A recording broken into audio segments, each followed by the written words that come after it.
What's happening, Mark? No, not much. Just Happy, admiring. yeah. Happy Easter or day after Easter as you're watching this. Happy Easter or day after Easter to Yeah, you exactly. too.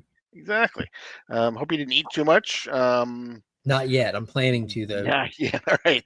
We're going to offer up actually a helping of two comics and double serving of Gorilla Grodd. We're going to do that actually right after this.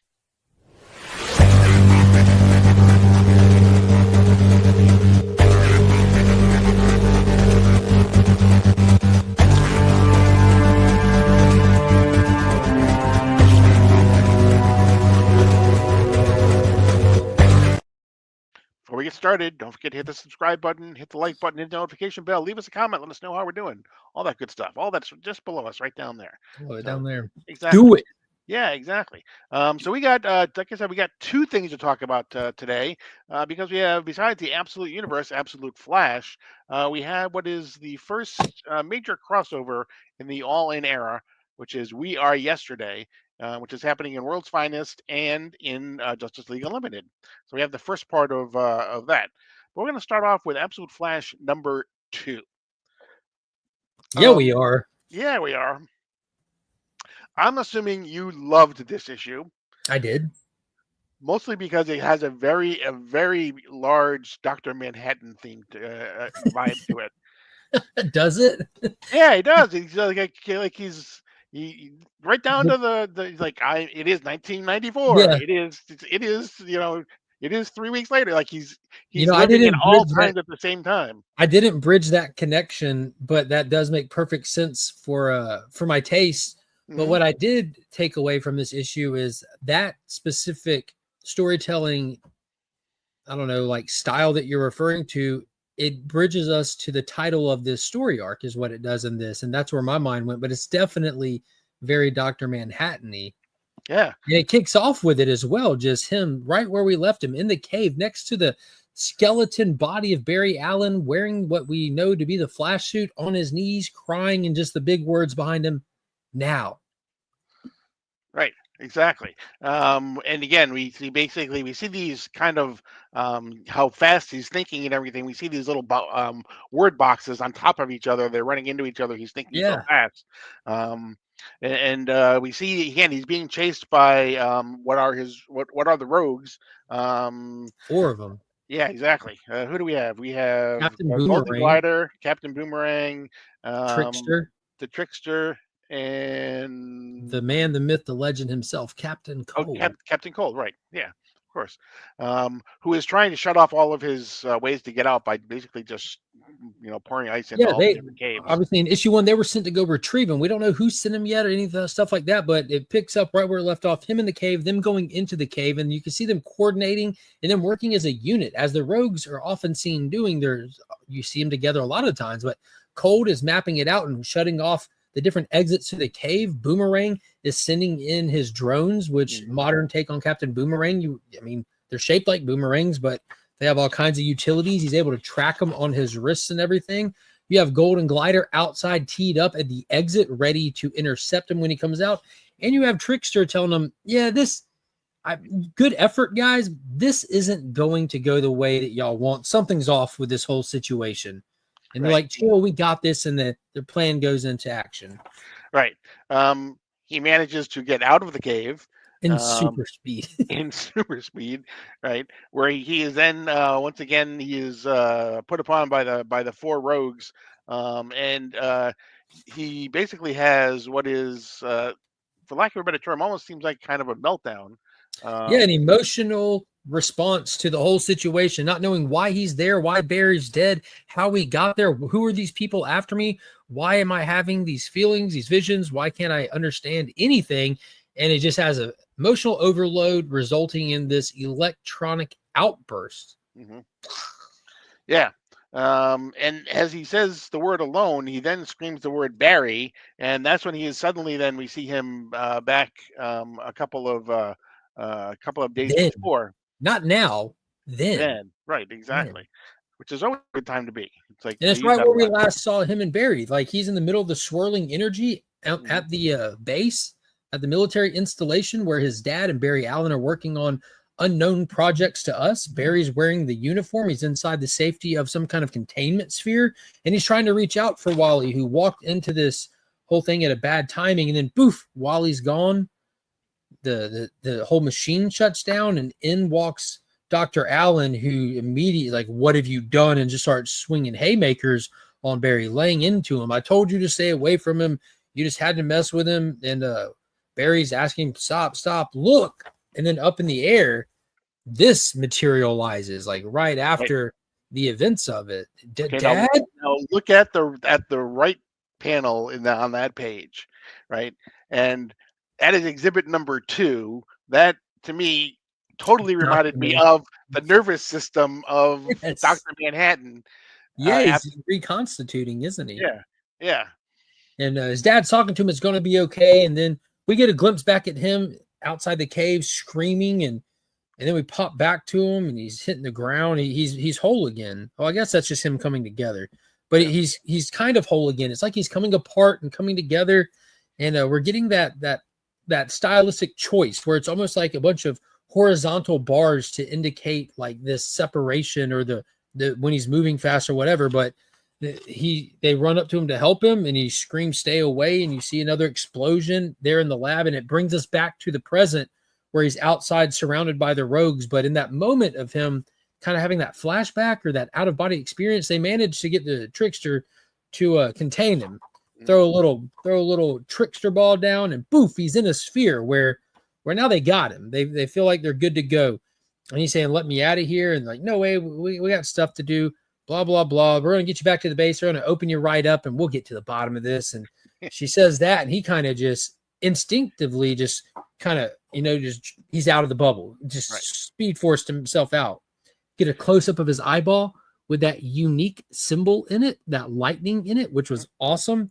And they're like, "Oh, snap, he's free. Glider, get him."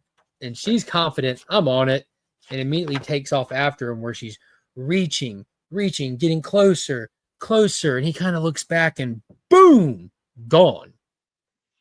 Yeah.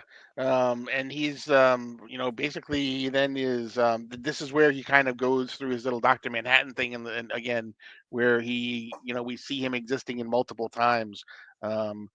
Basically, see, like, I am forward, I am tomorrow.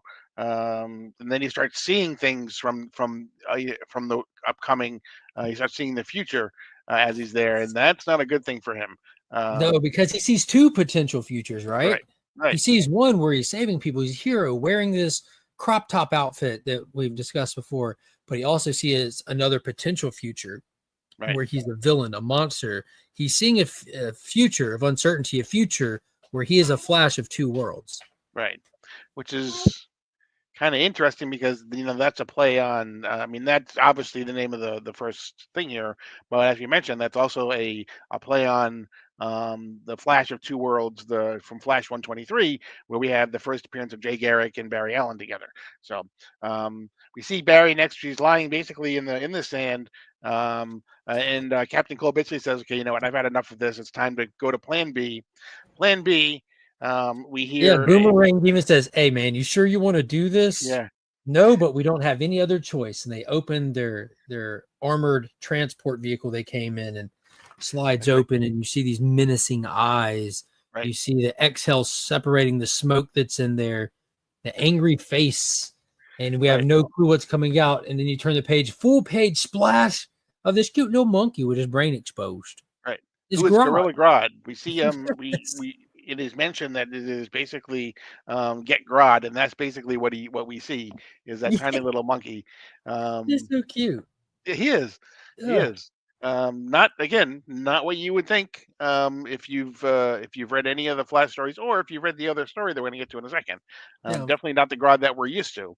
But what a great play on the character. Grodd is a gorilla. He is physically imposing as a gorilla really is, but in a world of superheroes, how big of a deal is the strength of a gorilla?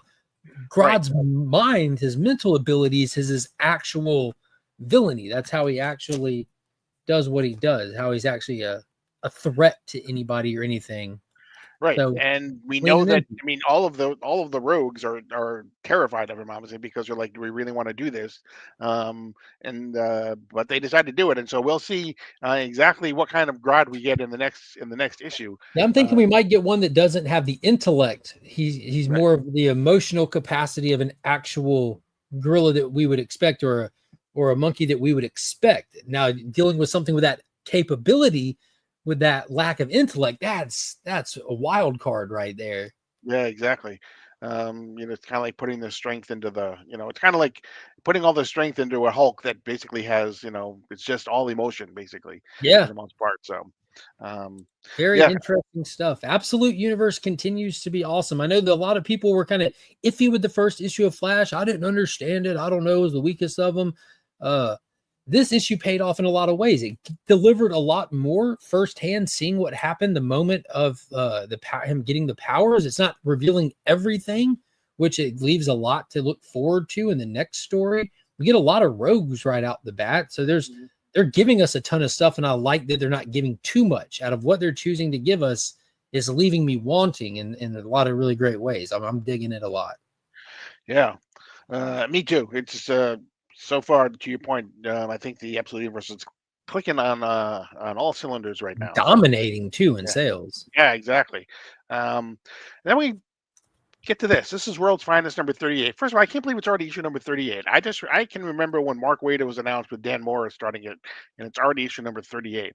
But the Been reason here why we since want, day one.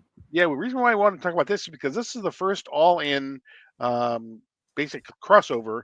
Um, He's the first good. crossover in the all-in era between World's Finest and Justice League Unlimited, both written by Mark Waid.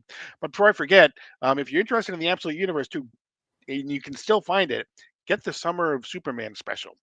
Oh, that's Because a must read. Yeah. yeah, because that has, especially in the epilogue, it definitely has some things that are very important to the Absolute Universe that we'll see coming up. So, um, Yeah, but stuff yeah, that we've seen in the Absolute Universe is continued in that. The right. the overarching narrative. We've covered it in the Superman Lex Luthor special and a couple of other things we mentioned, but the next step in the overarching story happens in that book. Right. So here, it's called "We Are Yesterday." Yeah, we are. Um, yeah, exactly. And written by both here and in Justice League Unlimited, written by Mark Waid. Here, the art is by Clayton Henry, which last time we saw them together was in Action Comics. Um, Comics, Phantoms. yeah, exactly.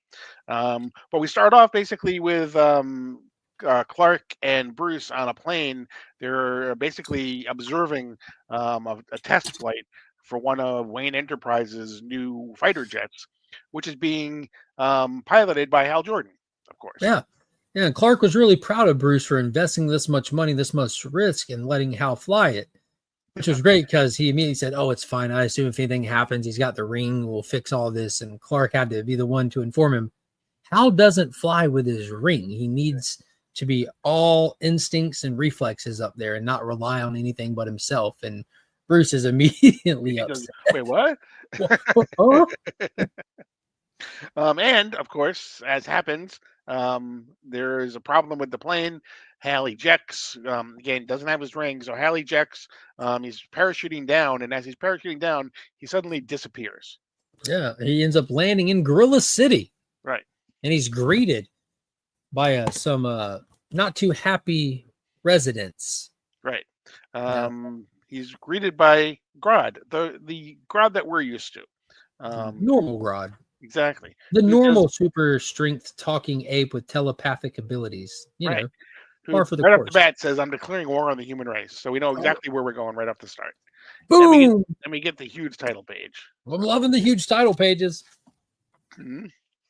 Hey, and then as soon as you turn the page, we kind of get this iconic moment.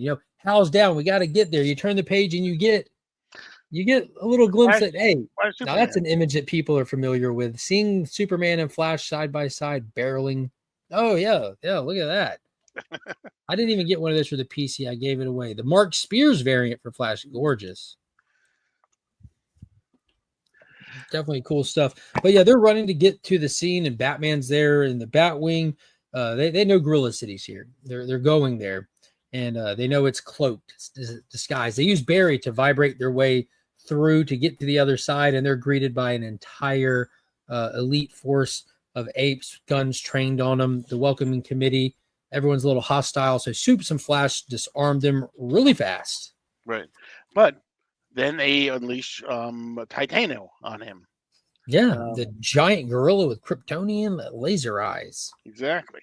So he is basically there, shooting kryptonite rays at Superman, who falls to the ground. Barry, meanwhile, is running. He finds Grodd, who happens to be in this bubble, kind of looking kind of zoned out inside the bubble. And when he tells Batman that's when they both realize that when Batman says, "Hey, wait a second, you said that Grodd can basically, transfer his mind to someone else," and then that's when they realize that it was all a plan to bring Superman. And so what they do is we now have Zod inside of Superman, controlling Superman's body with Superman's mind now inside the bubble, inside of basically a zoned out Grodd. So now the military has arrived. You got the superheroes there. Superman is being controlled by Zod. It's not going good. So they concoct a plan. They get Salazar, who Grodd usurped, to pull this off. They get him out of his little chains, and they fire back up Titano to hit Superman. Salazar is ready just to take him out. Batman's not wanting to, and they end up doing a little fight back and forth. Flash gives him a super push and knocks the Grodd out of Superman. knocks the Grodd out of Superman. Knocks the Grodd out of him. Exactly. And that's when Grodd is then captured. They manage to contain Titano. And we then flash to Flash. We then flash to Gorilla Grodd, who is in chains inside there. But he is then visited by someone. He is actually visited by his future self, who basically, this was all of his plan at the seems though this was his plan the entire time. Who basically says, "Look, I'm going to do what I need to do." He goes into the current Grodd, and so now the current Grodd has the future Grodd inside of him, and basically threatening, saying, "I'll control everything to the end of time." Yeah, which is interesting. So we knew that the storyline is going to be like because context, World's Finest takes place in an unspecified time in the past and can take place wherever they want the story to be. So this is current Zod as far as we know. It could be current, it could be farther than current. We're not sure yet, but it's at least future Zod goes back into the past to form the Legion of Doom to attack the present. Because we were talking about how we know it's the old Legion of Doom coming to the present because the current villains are kind of we know where all of them are, but we don't know where Zod is. And it's cool to see that he's the one orchestrating this, because I haven't really thought about Zod specifically. I know where Lex is. I know where Zod is. I know where Zod is. I know where a lot of specific supervillains that would be coming together like butt cheeks to form the Legion of Doom. You got, Black Manta's out doing his thing, but Grodd, I just hadn't even thought about. Now here he is about to orchestrate this big crossover.